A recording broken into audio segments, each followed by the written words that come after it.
기도하심 안에서 기도하면서 나가서 이루도록 같이 하자. 그런 초대입니다. 따라서 이것은 이루실 분은 역사의 주인이신 하나님이시고 저의 소망하는 바는 평화롭게 동북아시아에서 평화를 누리고 교류협력을 통해서 궁극적으로는 평화 통일까지 이루는데 한국교회가 힘을 모아야 되겠다. 그런 희망을 모으신 것입니다.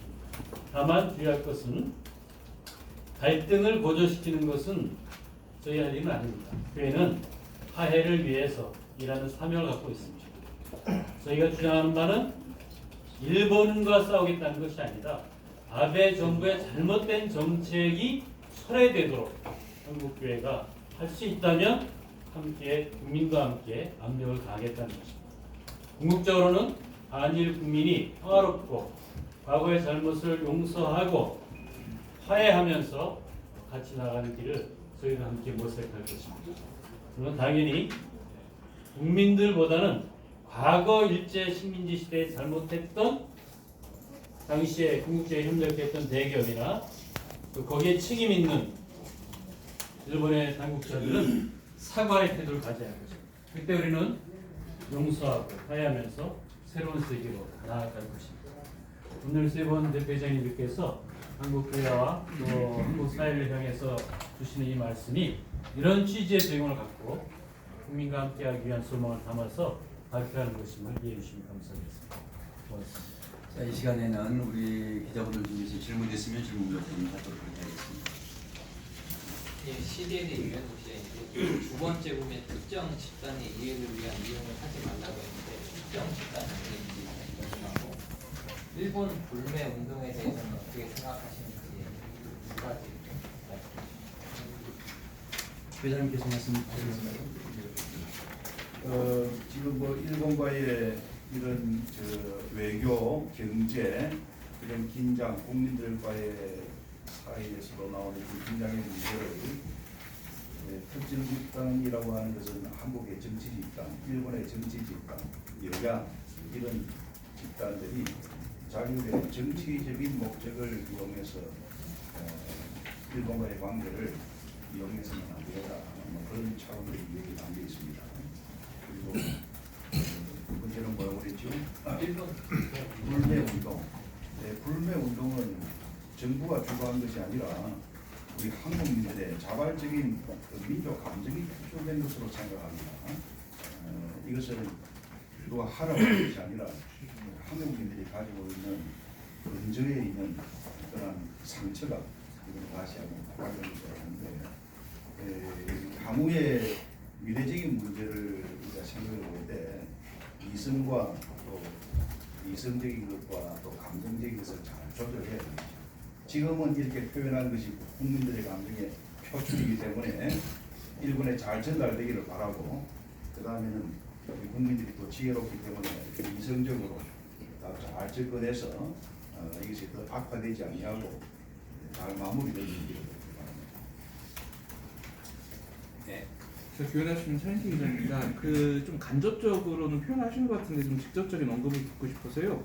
일본에 보면 일본 아베 정부는 뭐 자국 이익을 추구하는 제국주의적 행태라는 말을 쓰셨는데 이 제국주의적 행태라는 말이 단순 과거사에 국한된 것인지 아니면 현재 지금 뭐 일본의 경제 제재 등 여러 조치들에 대해서도 제국주의적 행태라고 규정을 하시는 건지.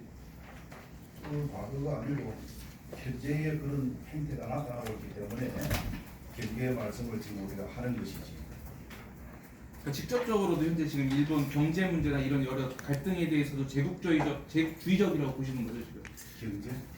예. 누구나 다 아는 거지만 아베 정부가 갖고 있는 정책적인 장기적인 목표는 헌법 구조를 개정해서 전쟁할 수 있는 보통 국가를 갖는 거 아니겠습니까? 그것 자체가 제국주의적인 형태입니다. 과거 역사로 돌아가서 무력으로 동아시아를 지배하겠다는 생각을 담고 있습니다. 저희는 반대할 수밖에 없습니다. 다만 국민들이 불매운동을 하고 평화를 향해서 요청하는데도 우리 국민들이 굉장히 성숙합니다. 어디까지 불매운동하고 어디까지 하지 말아야 될 거 정확히 잘 알고 있습니다. 지금은 세게 하지만 조만간 잘 이성적인 조치로 나갈 거라고 생각하고요. 그런 아베 정부도 그런 생각을 빨리 버리고 우리 국민들이 요청하는 것이 무엇이 잘 들었으면 좋겠다. 그런 희망입니다. 자, 김진호 목사님과 이양호 목사님 추가해서 말씀하십니다. 과거에 저 아베 또 일본이 가지고 있던 그런 제국주의 그런 사상을 가지고 지금도 그런 일로 인해서 한일 관계를 아주 잘못된 방향으로 끌고 나간다면 이건 엄청 오판이라고 생각을 합니다. 그런 정신으로 지금 하고 있다고 하는 그런 의미를 가지고 있지 않나 그렇게 생각합니다. 자, 제국주의 행태에 대해서는 이제 작성을 하면서 토론이 있었던 내용인데요. 좀 더 상세하게 쓰는 문장이 너무 길어져서 약간 쓰여진 내용입니다. 일본이 1945년 연합국에 항복을 하고 미국이죠. 미국에 항복을 하고 평화헌법을 제정한 다음에 미국이 일본에서 빠져나가죠. 과거의 정치, 과거의 전쟁 같은 경우는 전쟁에서 이겼으면 이긴 나라가 그 나라를 지배하게 되는데 일본은 지배를 받지 않죠. 지배를 받지 않는 이유는 뭐냐면 평화헌법을 통해서 제국주의적인 행태의 행동을 반복하지 않겠다는 약속이 전제가 되어 있습니다. 불행하게도 그 이후 1950년도 한국전쟁과 또 냉전으로 인해서 결국은 조금 흐지부지 되어 있는 그런 면들이 없지 않아 있죠. 그러나 지금 입장에서 만일 일본이 과거 방식, 그러니까 1945년 이전의 방식으로 동북아 지역을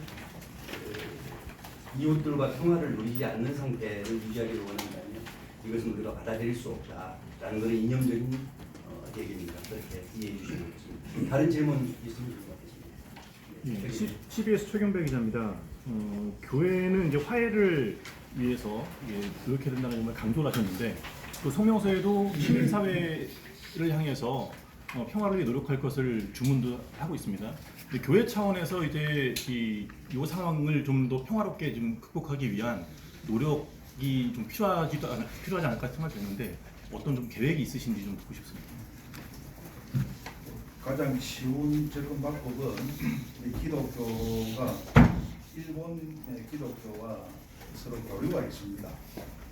이 고신교회만 하더라도 일본 개혁파 교단과 일본 동맹교단과 이런 총회적인 교류가 있는데 일본에 있는 기독교계 지도자들의 이야기를 들어보면 아베 정권에 대해서 상당하게 불안하게 생각하고 또 좋지 못하게 생각하는 것들을 가서 대화를 통해서 확인한 바가 있습니다. 지금 어렵다고 해서 민간 교류를 다 끊어서 되는 것은 아니고 기독교회는 기독교대로 서로 교단과의 관계를 통해서 교회 지도자들이 그 국민들에게 잘 이해가 될 수 있도록 여론을 그렇게 만드는 이런 것이 교회가 할 수 있는 하나의 역할이 아닌가 생각했습니다. 직접적인 말씀은 대표회장님께서 해주셨고요. 구체적으로는 8월 15일 날 오후 5시에 YMCA를 비롯한 기독교계 NGO가 나라 민족을 위한 구국 시국부대를 계획하고 있습니다. 한교총도 아마 대표회장님들 같이 하실 뜻을 갖고 계신 것 같고요. 또 저희 한교총이 하는 일은 아니지만 한국교회 여기저기에서 한일 관계 문제에 대해서 기도를 한다든지 혹은 입장을 발표한다든지 다양한 노력이 있다고 알고 있습니다. 한교총은 그런 다양한 노력에 관심을 두고 또 같이 지켜보고 협력할 수 있는 것을 같이 협력을 해나갈 것입니다. 저희가 이 문제가 하루 이틀에 끝날 문제가 아니기 때문에 저희가 오늘에 밝히는 입장은 대표회장님들께서 원칙적인 입장을 밝혀주시는 것이고 활동은 이 문제가 끝날 때까지 계속해서 끝까지 같이 갈 것입니다. 자, 다른 질문.